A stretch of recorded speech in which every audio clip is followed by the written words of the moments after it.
Good evening friends. जैसा कि मैंने कल बताया था आप लोगों को, तीसरा वीडियो मैं थर्ड कर्नाटक वॉर को लेकर के आऊँगा, जिसे आंग्ल फ्रांसीसी युद्ध भी कहते हैं। तो इस वीडियो को देखने से पहले you must go through all previous two videos, first Karnataka war and second Karnataka war, because without going through both previous two videos you won't be able to understand this third Carnatic war, because all the wars almost the story is related. So um, those who have not gone through previous two videos, uh, I will give a small brief about the previous two Carnatic wars. In first Carnatic war, as we know, this is also known as Anglo-French war. So it was fought between British and French. All three wars, all three Carnatic wars were fought between British and French. I will give a small brief about first Carnatic war. It was fought between British and French, and people were involved, Dupleix and Lawrence. Dupleix from the French side and Lawrence from the British side. And one more people was involved in first Carnatic war was Anwaruddin Khan. He was the Nawab of Karnataka or Nawab of Arcot.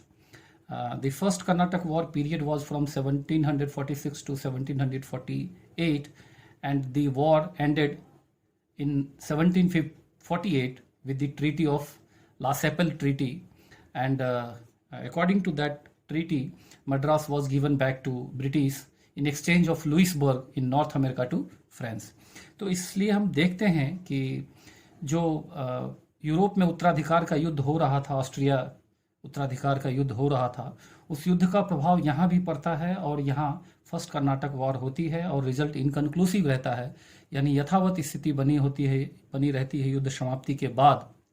और जो मूल बातें उभर के आती हैं वो मूल बातें में ये रहती है कि भारतीय सेना, भारतीय राजाओं का जो सैन्य शक्ति है, उनकी संख्या अधिक है, लेकिन उनकी जो लड़ने की नीति है वो अच्छी नहीं रहती है और समुद्र में बहुत कमज़ोर रहते हैं। और फ्रेंच को समुद्र मजबूत करनी पड़ेगी अगर लड़ाई जीतनी है तो, और ब्रिटिश ऑलरेडी समुद्र में बहुत मजबूत होते हैं। तो this is all about the first Karnataka war.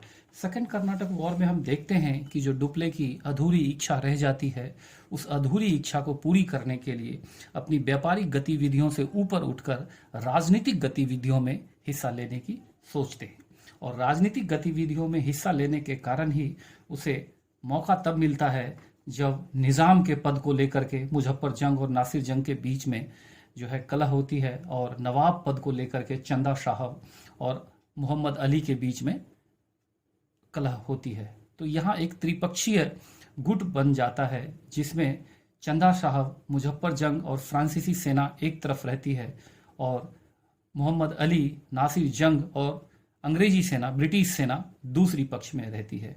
और इस हिसाब से लास्ट में पूरे सेकंड कर्नाटक वॉर का रिजल्ट ये होता है कि मुजफ्फर जंग जो है हैदराबाद का निज़ाम बनता है और मोहम्मद अली जो है कर्नाटक का नवाब बनाया जाता है। और पूरी घटना के बाद डुप्ले की फ्रांस में काफ़ी आलोचना होती है, उसे वापस बुला लिया जाता है और फ्रांस की जो है इस युद्ध में हार ही होती है। आज हम थर्ड कर्नाटक वॉर के बारे में पढ़ेंगे। First Karnataka war, second Karnataka war, आप लोग से रिक्वेस्ट है प्लीज़ वीडियो ज़रूर देखिएगा, क्योंकि उसको देखे बगैर आप इसको समझने में थोड़ी असुविधा होगी। यहाँ पे आप देखेंगे कि जो लड़ाई है यहाँ भी फ्रांसीसी और ब्रिटिश के बीच में लड़ी जा रही है। यहाँ भी जो इन्वॉल्व लोग हैं फ्रांसीसी जनरल और ब्रिटिश लेफ्टिनेंट जनरल हैं।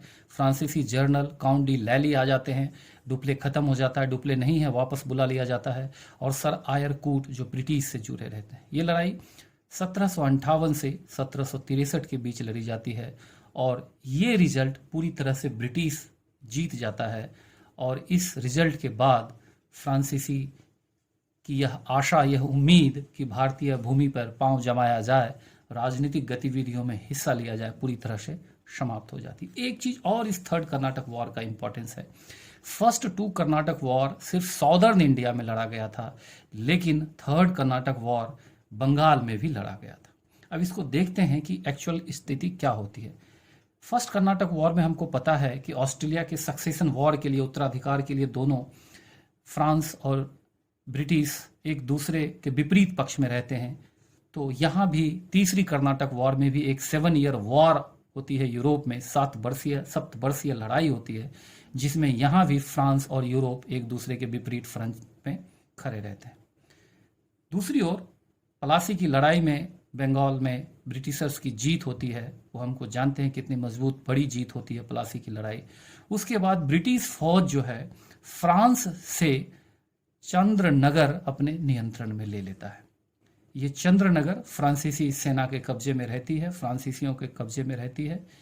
इसको बंगाल में जो चंद्रनगर है, इसको ब्रिटिश अपने कब्जे में ले लेता है। अब बात देखिए कि पहले जो साउदर्न इंडिया में लड़ाई हो रही थी, मद्रास को लेकर के, कर्नाटक को लेकर के, पांडिचेरी को लेकर के, और जो है सेंट थॉमस को लेकर के, अब वो चंद्रनगर तक आ जाती है। यानी मद्रास, साउथ इंडिया से बंगाल तक ये लड़ाई आ जाती है।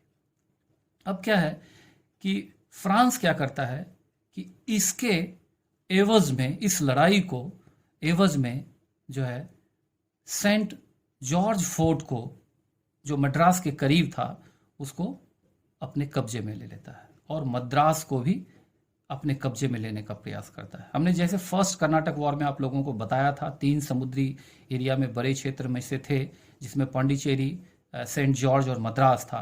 पांडिचेरी फ्रांस के अंदर रहता है और ये दोनों ब्रिटिश के अंदर रहता है। तो यहाँ पे वही चीज़ हो रही है। इसको सेंट जॉर्ज फोर्स को फ्रांस अपने कब्जे में ले चुका है और मद्रास को लेने का प्रयास कर रहा है।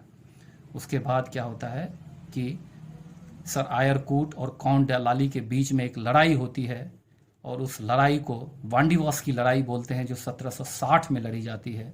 और उस वांडीवास की लड़ाई में फ्रांसीसी सेना पूरी तरह से हार जाता है। अक्सर पूछी जाती है वांडीवास की लड़ाई किन सेनाओं के बीच में लड़ी गई थी, तो ये फ्रांसीसी और ब्रिटिश सेना के बीच में ही लड़ी गई थी। फ्रांस जो है वांडीवास की लड़ाई हार जाता है, और अब उससे पास से जो है फ्रांस सेना से पांडिचेरी, माहे, गिनी और कराईकल, ये सारे पोर्ट जो है छीन करके ब्रिटिश अपने कब्जे में ले लेता है। ये घटना इंडिया में होती है। ठीक है, ये घटना इंडिया में हो रही है, बंगाल में, साउथ इंडिया में, और पांडिचेरी, माहे, गिनी और कराईकल ब्रिटिश के कब्जे में चला जाता है। अब जो है यूरोप में जो सप्तवर्षीय लड़ाई चल रही थी, वो समाप्त हो जाती है पेरिस की संधि के द्वारा। और ये पेरिस की संधि 1763 ईस्वी में होती है। और इस पेरिस की संधि के तहत ही दोनों गुटों में, फ्रांस और ब्रिटेन के बीच यूरोप में जो संधि होती है, इसी के तहत एक संधि होती है जिसमें चंद्रनगर और पांडिचेरी पूरी तरह से फ्रांस को वापस दे दिया जाता है, और ये नियम बना दिया जाता है कि वो किलेबंदी नहीं करेगा और कोई भी सैनिक टुकड़ी नहीं रखेगा, और उन्हें सिर्फ व्यापारिक गतिविधियां, ट्रेडिंग एक्टिविटीज़ करनी पड़ेगी। ये थर्ड कर्नाटक वॉर में हम इस प्रकार देखते हैं कि फ्रांसीसी सेना पूरी तरह से वापस पांडिचेरी और चंद्रनगर तक ही सिमट जाते हैं, और साथ में ये भी लिमिट लगाई जाती है कि वो ना तो फोर्टिफाई कर पाएंगे और ना जो है सोल्जर्स रख पाएंगे। तो इस प्रकार हम पूरे थर्ड कर्नाटक वॉर का रिजल्ट देखते हैं कि फ्रांस की जो एक होप होती है कि अपना एम्पायर इंडिया में डेवलप करेंगे, वो पूरी तरह से ख़त्म हो जाती है, और ब्रिटिश जो है एक सर्वोच्च सत्ता के रूप में भारत में उभरता है। चूंकि प्लासी की लड़ाई वो जीत चुका होता है, और साउथ इंडिया में उसको टक्कर देने वाला फ्रांस जो है हर ओर से मुंह की खा चुका होता है। और इस प्रकार से ये थर्ड कर्नाटक वॉर ये पूरी तरह से 2 बातें तय कर देता है। एक तो भारत में अब कभी भी फ्रांस जो है अपनी शक्ति को बढ़ाने का प्रयास नहीं कर सकेगा, और ब्रिटिश जो है एक सर्वोच्च शक्ति के रूप में, एक पैरामाउंट पावर के रूप में इंडिया में उभर करके सामने आ जाती है। This is all about third Karnataka war. Please go through all 3 videos. नए वीडियो के साथ अगले क्लास। धन्यवाद।